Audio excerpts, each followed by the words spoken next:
আমার নাম মোহাম্মদ মোস্তফা প্রধান। আমি বাংলাদেশ নারায়ণগঞ্জ থেকে এসেছি।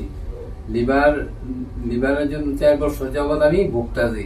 আসসালামু আলাইকুম। আমার স্বামী মোহাম্মদ মোস্তফা প্রধান, আমি ওনার ওয়াইফ মুর্শেদা খানম ডলি। আমার স্বামী দীর্ঘ 4 বছর যাবৎ লিভারের সমস্যায় ভুগতেছে। বাংলাদেশে আমি বিভিন্ন ডক্টর দেখাইছি, তারপর ওনার বিভিন্ন ওষুধপত্র দিছে, তারপর উনি ঠিক হয় নাই, বমি করতো, পেটে ব্যথা হইতো। এরপর আমরা এই RX এর মাধ্যমে দিল্লিতে উসাদি স্যারকে দেখাই ভিডিও কলে।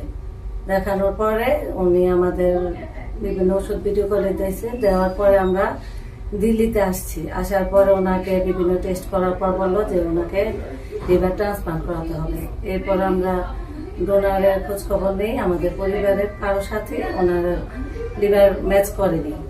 তারপর আমার ভাগিনা তাওহিদুল হাসান তাহিদ, ওর বললো যে আমি মামাকে আমার লিভারের কিছু অংশ দিব। এরপর ওর লিভার ম্যাচ করছে। এখন আমার স্বামীকে আমার ভাগিনা ওর লিভার কিছু অংশ দিবে দিল্লিতে স্যার গঙ্গারাম হসপিটালে 2 দিন পরে লিভার ট্রান্সপ্লান্ট হবে।